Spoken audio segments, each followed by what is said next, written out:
Hello friends and welcome to The Press. We are ready to review everything from match day 7 at the Club World Cup. And joining me to reveal all, journalist and broadcaster Julian Laurent and football analyst Liaz Bouzidi. Let's get you up to speed on everything. A Felipe Luis masterclass secured a comeback win for Flamengo as Chelsea's misery was compounded by Jackson's reckless red card. We'll break down what went wrong. Espérance kept their hopes of qualification alive with a win over LAFC. We'll look at Youcef Belaili and Bashir Ben Said's roles in the crucial victory. Benfica put 6 past Auckland City in a heavily delayed second half due to adverse weather. But the Kiwis gave Benfica a fright in the first half. And Bayern are through to the round of 16 after their win over Boca Juniors. Harry Kane and Michael Olise with the key goals for the German side. Okay, hello everyone. Both Flamengo and Chelsea had won their respective opening matches, so today's game between the two provided a chance for the winner to pull away from the pack in Group D. Welcome back to Philadelphia. Flamengo versus Chelsea. We are moments away from kickoff here in the second game of Group D. And there's a lucky ricochet into the path of Pedro Neto. He's one-on-one with the goalkeeper Rossi. Pedro Neto! 2-2 for Pedro Neto in the Club World Cup. Gerson, he'll float one in. Looking for Plata, who knocks it down with a head! And there's the finish! Bruno Henrique! It's a deep corner this time towards Bruno Henrique! And it's turned in! Flamengo have turned it around! Jackson's left his foot in there. Chelsea 2-1 down. And now a man down. They're looking for another one here. They want to wrap it up in style to Flamengo. Oh, it might break here. It does! It was rough. It was scrappy. But they've got their third. And there you have it. 3 big Brazilian points go the way of Flamengo.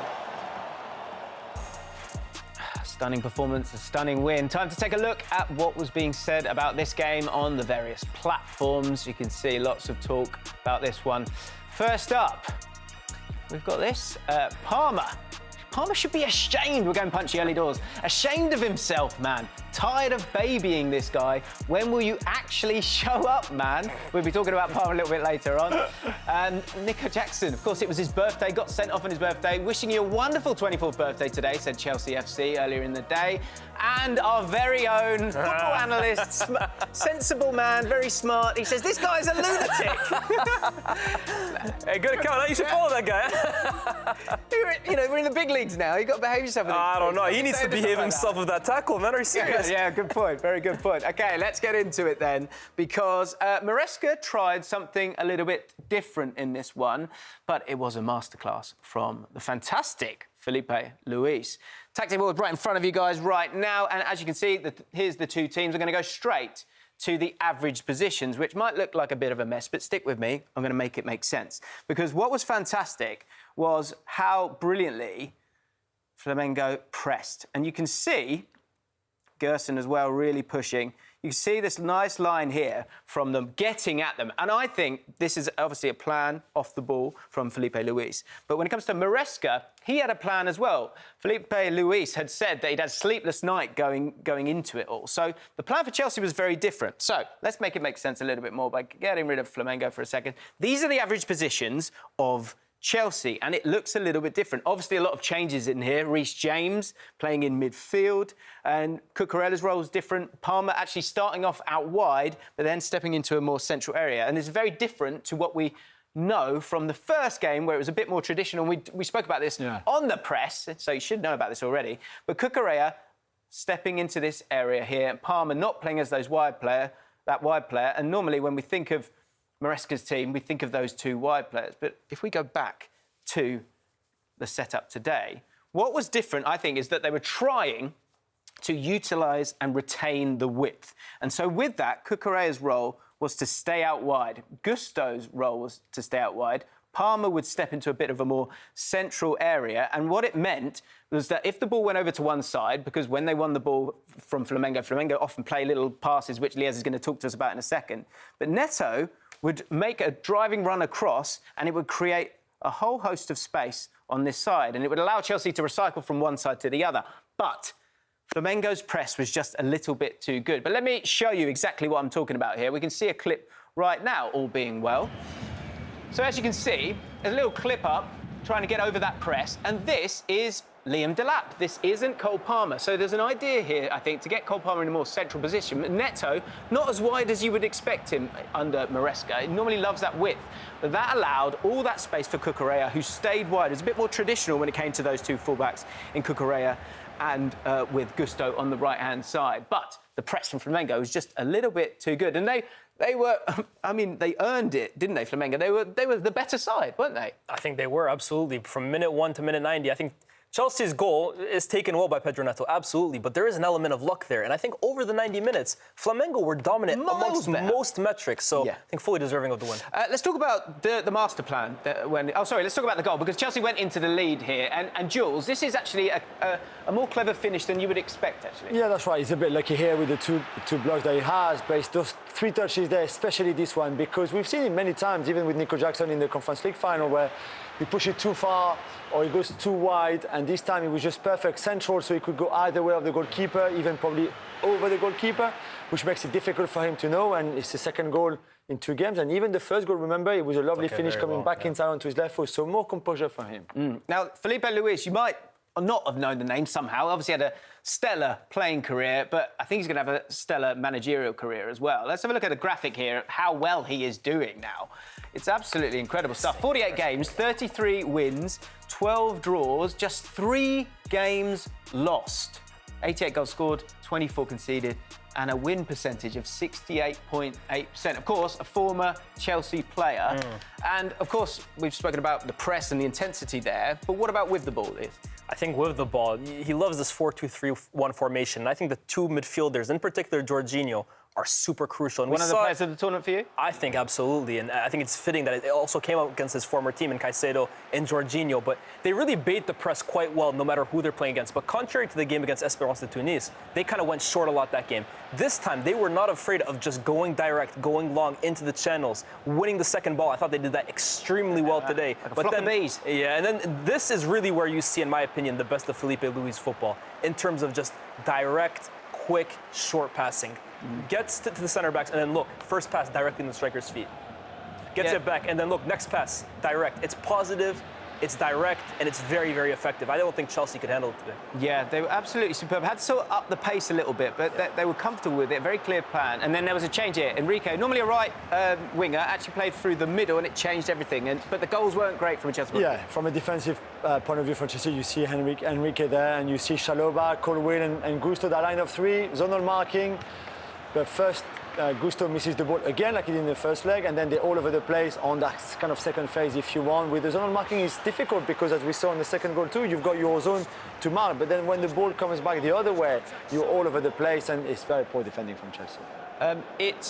So it's a bad day for Chelsea all round, of course. A deserved win for Flamengo. Just really clever management from Felipe Luis. But not a great day for the birthday boy, who's being slandered on social media by our very own Liz.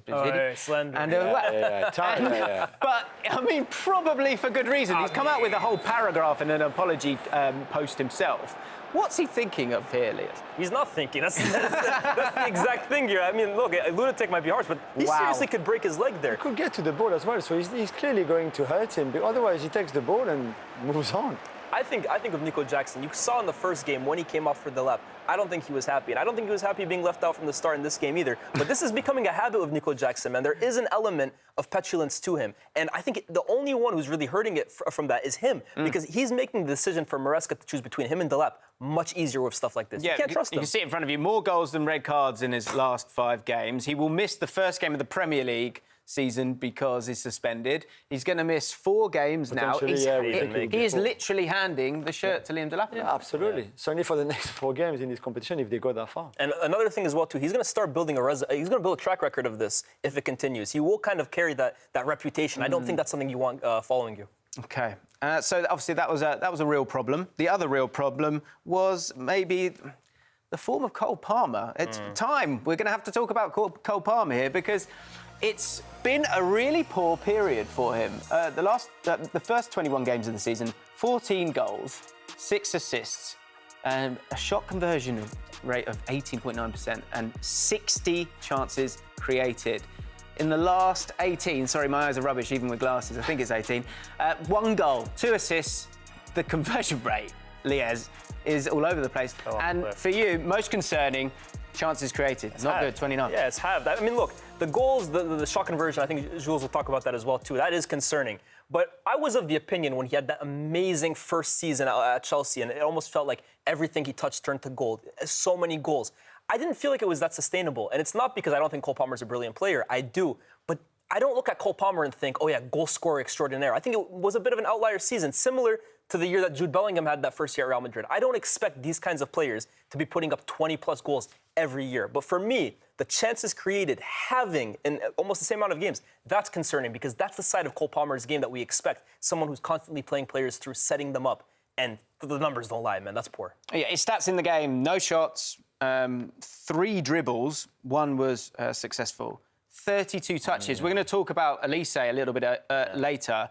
Just remember that, 32 touches. We'll reveal Olise's a little bit later on. But that's not good enough. So what has happened here? Is it Palmer? Is it Maresca? What is it? Yeah, a bit of everything. I think he's lost some confidence. It's quite clear. I think he's also the victim of poor tactics from Maresca with the ball through the second half of the season, a bit too predictable, a bit too stale in the way they play. Those positional plays could work really well, but for them, you know the ball is going to go wide to Madueke or Neto. You know they're going to try to go one-on-one. And I think for Palmer to be good and create those chances, you need movement around him. You need players who are going to go forward, like an Enzo, for example, like we saw in the first game, the goal that he scored. And that rarely happens now, Chelsea. I think there was always going to be a natural drop-off. There's no doubt for me that Palmer is an absolutely fantastic player. Agreed. For me, this has to be on the manager a little bit. Because, OK, there might be an extremity in terms of those goals for that first season where everything does turn to goal, But the drop-off is way too severe for it to be all about him. Yeah. You know, we showed you on the tactics board the sort of the traditional way that we've seen Palmer, be it over on that right-hand side. But this channel here, I think this channel here is really important for him to be able to get on the ball. And this is what Maresca is wanting, to stay inside this box. Absolutely. But the problem you've got is when he comes up against teams now, they know he's there. Yeah. And I think the biggest problem for me, they know he's staying there, don't they, Jules? Yeah, absolutely. And that's why I meant predictable earlier, because you know exactly where he will move. And then if you keep Cole Palmer quiet, there's just not much else really from this Chelsea team, let's be honest 100%. Here, in terms of creativity, in terms of being able to be decisive. So if you know where Palmer is gonna play and what he's gonna do, then I think it's quite easy to shut him down. The problem with him as well too is when teams are kind of game planning for him, especially in the bigger games, which is something I think I've seen throughout this season, it does become almost a physical altercation. And Cole Palmer doesn't have the core strength of a Bukayo Saka, for example, who can kind of just shrug off a challenge, or the explosiveness of a Yamal to kind of burst past someone. When the game becomes a bit more physical and close cut, I do think Palmer struggles. And this is why I would like to see him have a bit more freedom in these kinds of games to drift out wide if he needs to kind of avoid that. You saw it in the Conference League final. I thought he changed the game because he almost felt, let me just be instinctive. Let me just play my own game. And he created the biggest chances in that game. Yeah, and I think Felipe is talking about how Maresca's got this incredible tactical plan of which he just kind of ripped up and changed. Yeah. I think that sort of speaks to Felipe Luis in terms of his managerial style as well. He's very specific in how he plays, and it works. But it works because there's a real tempo to them. Yeah. This Chelsea side is maybe not the same amount of tempo sometimes. And so if it's not working for you, you need to be able to go and find a different way. And if you've got a player with the quality of Palmer and that footballing brain to go and solve it and figure things out when it's not all about the physicality with him, then I just think you're losing the player there because teams are able to stop him at source because 32 touches, he's not even getting the ball. He was never in the game, really. And I think that the positions in which he's taking those touches as well, too, they're not dangerous positions. That's not where Cole Palmer can make a real impact on the game. Yeah. OK. By the way, do you know who Felipe Luis cites as his tactical influence? Who? It's not Diego Simeone, it's actually Jorge Jesus. OK. Yeah, there you go. Dropping so much, so There you go. many bombs here, right? OK, amazing stuff. Right, a win for either LA or Espérance would get them back in the running for a spot in the round of 16. A draw would almost certainly condemn them both. This part has been taken over by the blood and gold of Espérance de Tunis and the black and gold of Los Angeles Football Club. Belaili winding inside, tries to thread the eye of the needle. Rodriguez on the volley, hits the post. Into the box, goes to ground. Belaili keeps it alive. Belaili dancing! Youcef Belaili! Espérance lead. Belaili into the box, ground Lloris. Belaili. Lloris does enough. Belaili drops it, top of the box, strike off the crossbar. It should have been 2. Deflects, still alive. Drop to Yeboah. We will see a VAR check for a possible penalty. Perhaps some contact in the box. Player number 38 make a careless foul in the penalty area. My final decision is penalty kick. LAFC have been handed a lifeline. It'll be Bouanga. Saved! Bashir Ben Said comes up massive. It's Esperance's night in Nashville. OK, crucial victory there. Let's have a look at the group then. Group D table, there it is. Flamengo are through with a +4 goal difference as well. Chelsea will take on Espérance in that winner takes all game. Of course, it could go down to goal difference. And LAFC are pointless. Literally, I'm sorry, that wasn't a dig. Socials, you can see in front of you, lots going on when it comes to that. There was one man that we had to talk about. It was a tight game. Both teams had 10 shots. Both teams had 2 big chances. Both teams had 2 corners. But Youcef Belaili was the man of the hour. Tell me about the story of Belaili. Yeah, it's an incredible story. If you don't know, he played in France, he played in Qatar, he played in North Africa. He won titles. He won, obviously, AFCON with Algeria in 2019, but very controversial as well because there's a 2-year ban for taking drugs and cocaine. There's stories that people know about his cousin coming and doing medicals instead of him. Yeah, I've heard 9 clubs in 10 years as well, or something else, 10 in 9. I've lost count myself. Going AWOL when he was in France, he didn't show up for training, they didn't know where he was for 2 months. Stuff like that. Do you know what, though? I mean, obviously, no one should take drugs. But Belaili is like, we like these characters that are mavericks. Yeah. These are the stories that I want to learn about and that you want to learn about. Liaz, I know you love your World Cups. Yeah. And these are the things, these are the sort of stories that you want to hear about. But he also delivered on the pitch today. He had some lovely skills, didn't he? Yeah, this is the kind of player that you pay the admission fee for. When he's on it, he can just set the world on fire. In Spanish, they call it mago. In English, we say maverick. And look at this, man. I mean, the flicks, the tricks, the audacity. It's really, for me, the inventiveness that makes a player like Belaili so special. And he is temperamental. He is a player that can lose the ball. But when you have a player capable of the extraordinary like cross. this, it's an amazing cross. But how many players are even attempting it? And today, honestly, he was the guy for Tunis. I think it's the ugly side of him, little cheeky dive there. It's the good, the bad, and the ugly. Yeah, but you got to take it all in stride, and especially when he can kind of provide moments like this. The match winner at the end as well, too. Beautiful cut in, slots it past the keeper, 1-0. He's a match winner, man. Okay, what's he squeezing there? So, look, another tweet from our boy Liaz. Nice close-up on his handle there. That's Liaz Bazzoudi. Was it 10 at the end there? Yeah. So there, Follow up, man. Why not? Get those numbers up. So he was the main man, wasn't he? And it was gorgeous. We were going crazy in the green room. Yeah. But as I say, tight game, and it could have been so different. It could have been a draw for LAFC, but Bashir Ben Said stepped up. Absolutely, to serve that penalty. And we see the incident again. You don't see so much on this because there's a lot of players within that box. LAFC, trying to push for an equaliser. But you will see on the replay clearly Meria, who's an experienced Tunisian international, kicking the foot of Marlon, who plays it quite cleverly and smartly. And the referee has to give it, really.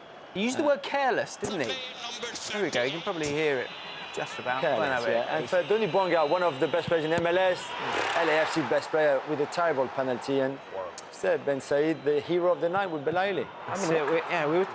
So in this tournament, instead of man of the match, there's been a superior player of the match. We were sort of talking about possible nominees for inferior players. Yeah, One guy's right. and Nico Jackson, they're leading it. Nico Jackson, yeah, battling it out there. OK, right. Benfica were heavy favourites, of course, against Auckland City. However, the Kiwis found some steel after their drubbing at the hands of Bayern Munich and held strong in the early exchanges.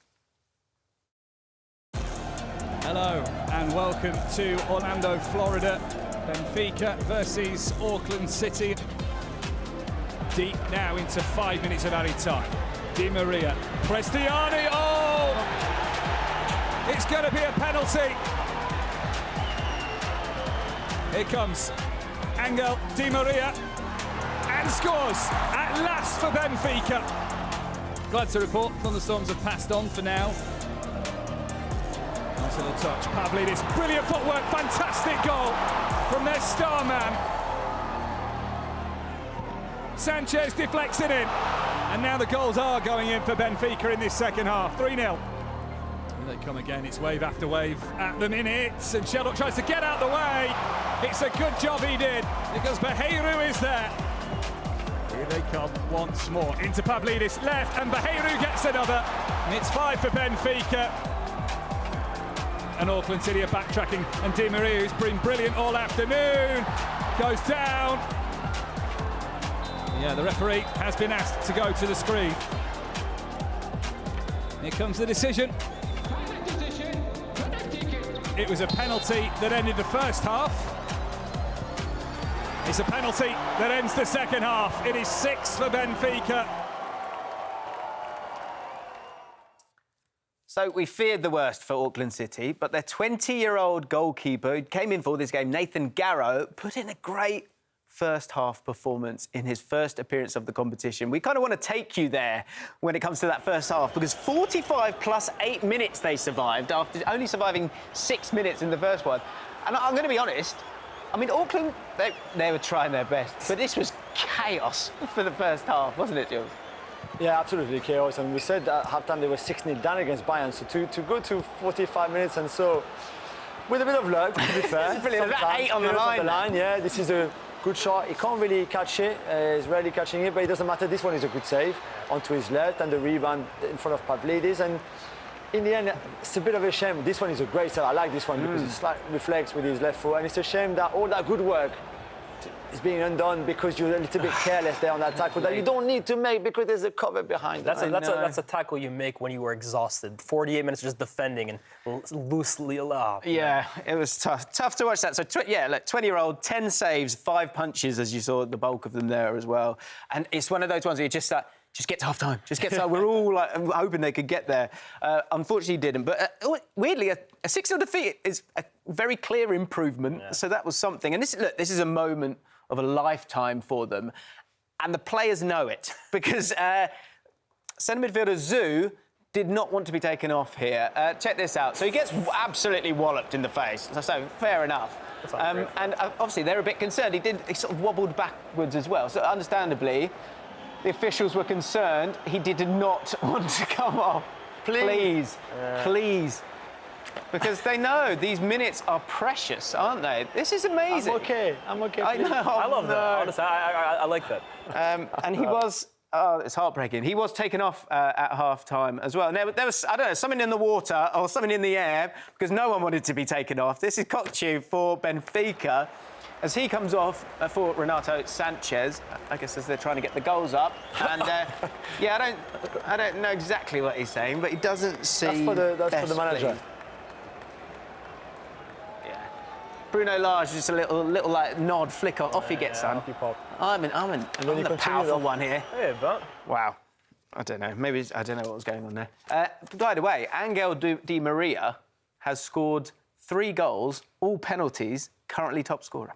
Anyway, In the last matchup of the day, Bayern Munich took on Boca Juniors, two huge clubs with huge pedigree. And after missing out on the goal fest last time, could Harry Kane finally join the scoring act? Well, spoiler alert, yes, but this goal was disallowed. Cross from Olise, who we're going to talk about. Gnabry was deemed to have fouled the goalkeeper here, but there he is, Harry Kane doing Harry Kane things. Strikers like this, man, it almost always feels like it just ends up in their path. Like, they're always lucky, but that's an unreal positioning from one of the best strikers in the world. And they had so many chances in the first half. And then in the second half, Merentiel here, stunning forward play. One of the players of the tournament for me. So cool, curls into that left corner and just walks away. But it sort of woke up Bayern Munich, and right at the death, Harry Kane gets himself an assist. Lovely little pass to Olise, who is another player who's just having a great time of it. So let's have a look at the group. Bayern Munich have qualified for the next round. Vincent Kompany said they wanted to win two tournaments, one being the group and then obviously the tournament itself, and they've pretty much won the first one. Benfica, although of course if Benfica beat them in the last game, they will jump above them, so I'm talking rubbish. Boca Juniors are in third, and Auckland City, understandably, are in fourth. Okay. So, Bayern Munich, who look good, aren't they? They're sort of purring. Another comment that Vincent Kompany said he wanted them to show calm, which I think overall they did. And when you're talking about calm players, Olise is one of the players at the top of the list. 103 touches. I said to you earlier, how many did Cole Palmer have? Wow. 32. 103. And on both sides of the pitch, they were so dangerous. Out wide on the right, they were great, weren't they, Jules? Yeah, absolutely. Him and Laimer make such a good partnership because of those run inside from Laimer, always confusing the opposition's defense. Then you can leave him one-on-one and then he can do his things, because even if he comes back inside like this and lay off the ball, he's always aware, he's always asking for the ball is going to come back to him at some point, and then he can make something happen. That's a great ball for Harry Kane. Maybe a little bit behind him, and Kane could have done better, but again, we will see the partnership with Laimer. That run from Laimer, you don't have to give him the ball, but already this is for the defense.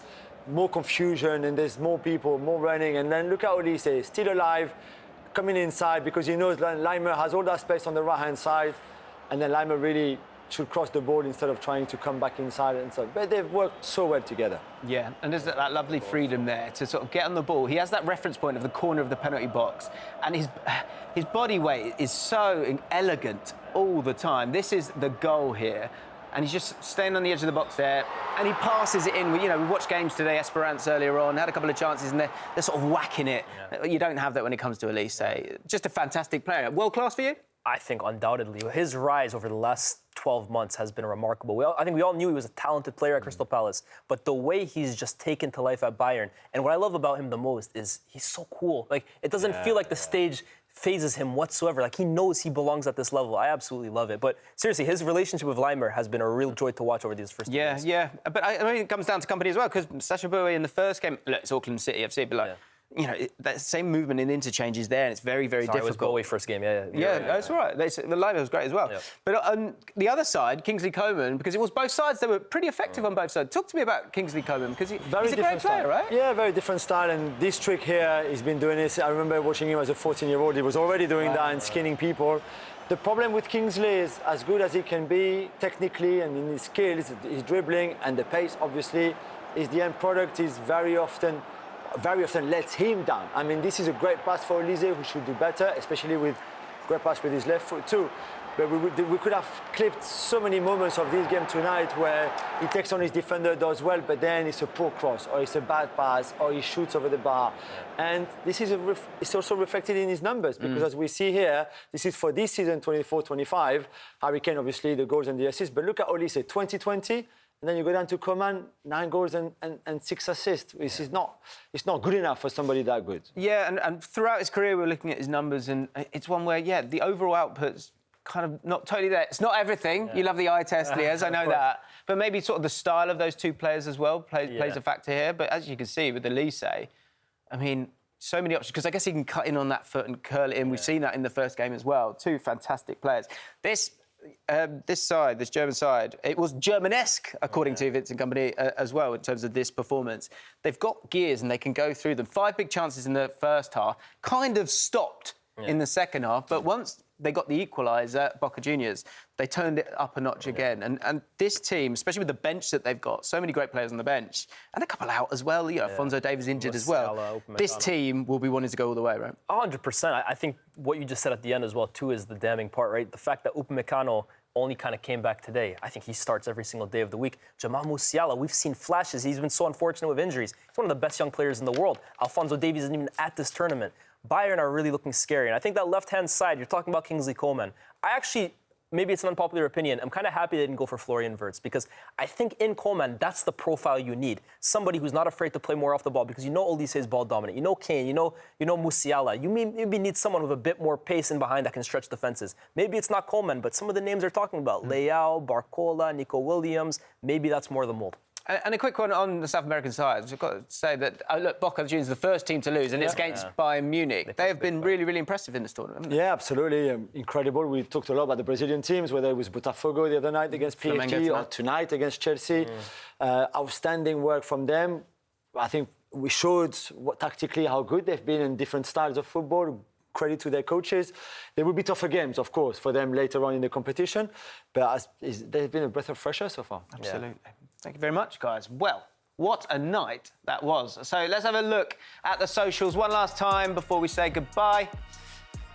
As you can see, lots of you guys getting in touch.